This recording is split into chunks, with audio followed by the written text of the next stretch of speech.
Hey everyone, TK here. Upcoming spoilers for the Jujutsu Kaisen manga as well as the anime. If Sukuna couldn't use Mahoraga, would he have still won against Gojo? It's an interesting question because Mahoraga is basically a cheat code. It's like having a Pokemon that can adapt to any type of Pokemon he's facing. Like let's say Pikachu attacks Mahoraga with the Thunderbolt, right? Well, Mahoraga will adapt, and from that point onward, he will not only be invulnerable to Thunderbolt, he will effectively be invulnerable to all lightning or thunder-based attacks. He will have adapted to the phenomena of lightning itself and not just the attack. Sounds overpowered, right? And it's also because of this adaptation that Sukuna was able to slice our boy Gojo in half. We'll talk more about their fight at the end though. As for this video, it's going to be a detailed introspection of this Shikigami, starting from his concept, abilities, techniques, to plot relevance, and even the meaning behind his name. Come on guys, let's talk about the 8-handled, sword divergent, still a divine General Mahoraga. My name is TK, and let's get into some anime.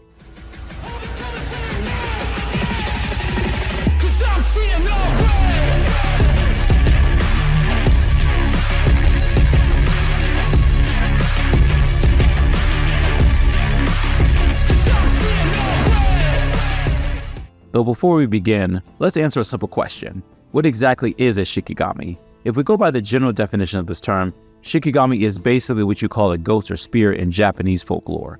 Another term that is used similarly is yokai, and if you have watched a decent amount of anime in your time, you may already be familiar with these two terms. This means that the concept of Shikigami isn't native to the Jujutsu Kaisen series.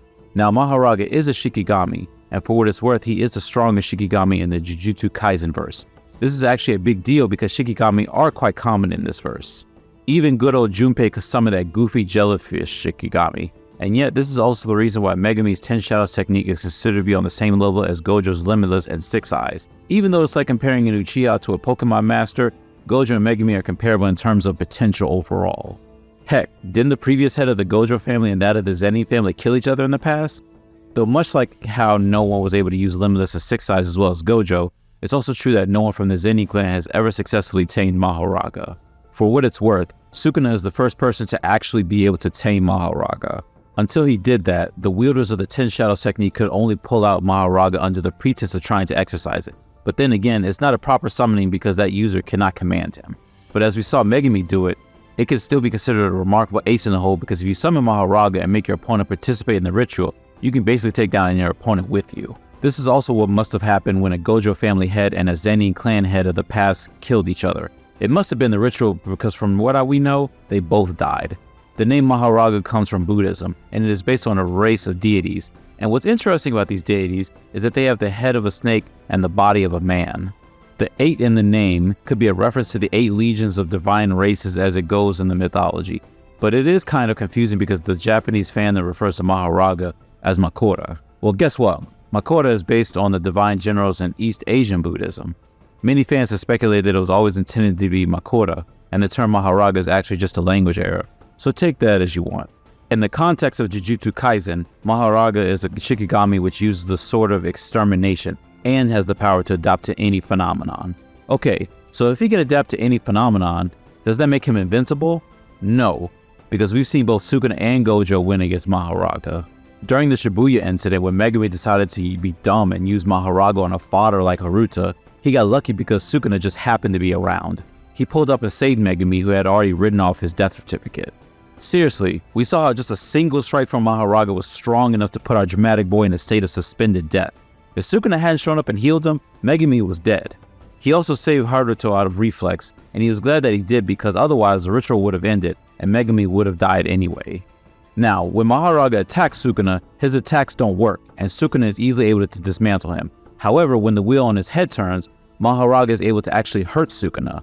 That's right, one of the wheels turns. It's adapting time. And it's not like he just adapted to dismantle, he adapted to all slashing technique, which is important to know because Mahoraga's adaptation is about the phenomenon and not the technique itself. As Sukuna said it himself, Mahoraga's power is like a late move in a game of rock, paper, scissors.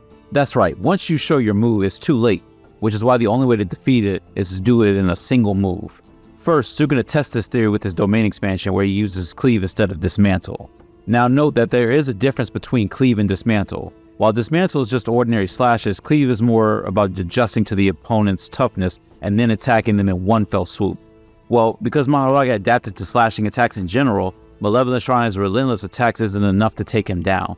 Big deal. Sukuna just fires a mysterious flaming arrow and kills him. This is what happens in chapter 119. Similarly, in chapter 235, Gojo destroys Mahoraga with hollow purple.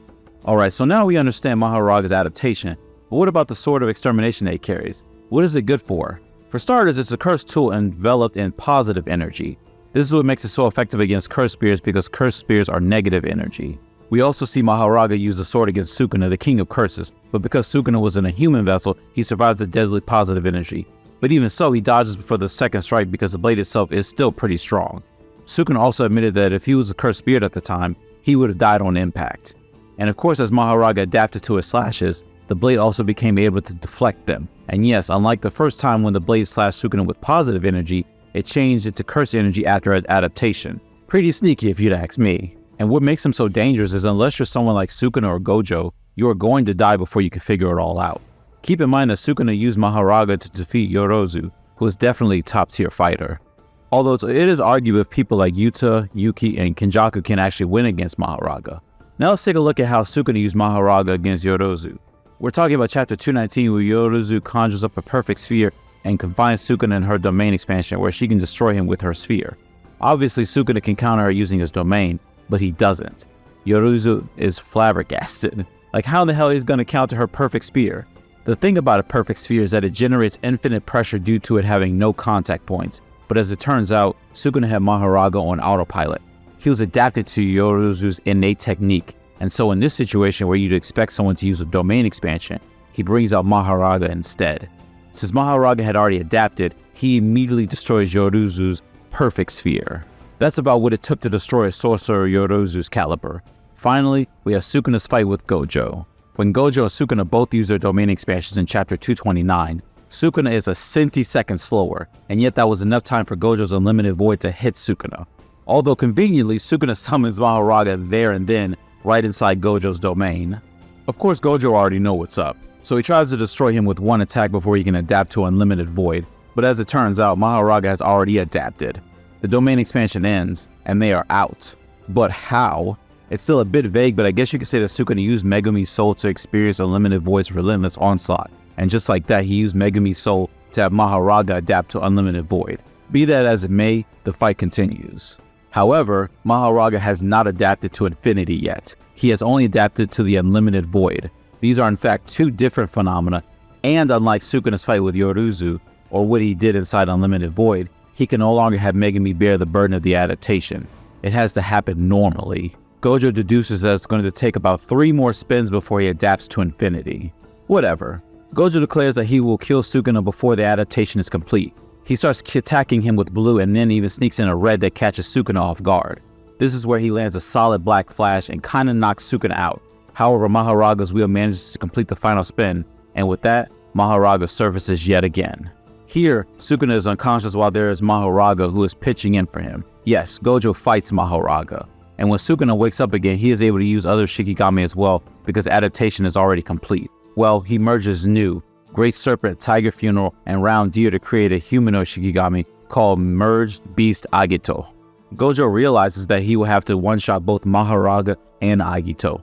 He has to destroy Agito, otherwise it'll keep regenerating. Heck, it'll also heal Sukuna because of his reverse curse technique.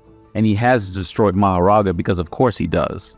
Alright, this is also the point where Sukuna starts using his own curse technique through Mahoraga. It slashes Gojo's right arm. It is getting serious, so Gojo also speeds things up too. He destroys Agito with maximum output blue. Next, he proceeds to land some black flashes and then unleashes red, but rather than aiming it at Mahoraga or Sukuna, he aims it above. By the time Sukuna realizes what's going on, it's already too late. This was Gojo's plan. He fuses red with the maximum output blue that he destroyed Agito with. Both Mahoraga and Sukuna tried to stop it from happening, but it was indeed already too late. Red and blue fuse together to become purple. There is a massive implosion of hollow purple that destroys a major portion of Shinjuku. Mahoraga is destroyed, and Sukuna looks like he needs a ventilator. And yet, even though Gojo had won, the final slash happens, and the next thing you know, Gojo is lying on the ground. He has been sliced completely in half. It's chapter 236, the chapter where Gojo dies. The question is, how was Sukuna able to cut Gojo in half? Doesn't Gojo have infinity on autopilot? He isn't even supposed to be touched, let alone sliced in half. Honestly, it's very simple to explain. Remember when Mahoraga sliced his arm with Sukuna's technique, which was essentially Mahoraga providing Sukuna with a model showing him how to cut through not just infinity, but everything. And now that he knew the way, Sukuna simply cleaves Gojo Satoru in half. It's insane how much of a contributor Mahoraga was in this fight. Imagine having an assistant who can adapt to any phenomenon. Like, forget Gojo's infinity altogether. Even if it was Goku using Ultra Instinct, Mahoraga would have succeeded in adapting eventually. But then again, just like Gojo, Goku would have also simply one-shotted the alleged strongest Shikigami as well. Anyway guys, this is our introspection of the 8-handled sword divergent Scylla divine General Mahoraga. I'm sure you have a lot to add to this, so how about we continue the discussion in the comment section down below. And once again, my name is TK, loving us some anime. 満開千本桜影吉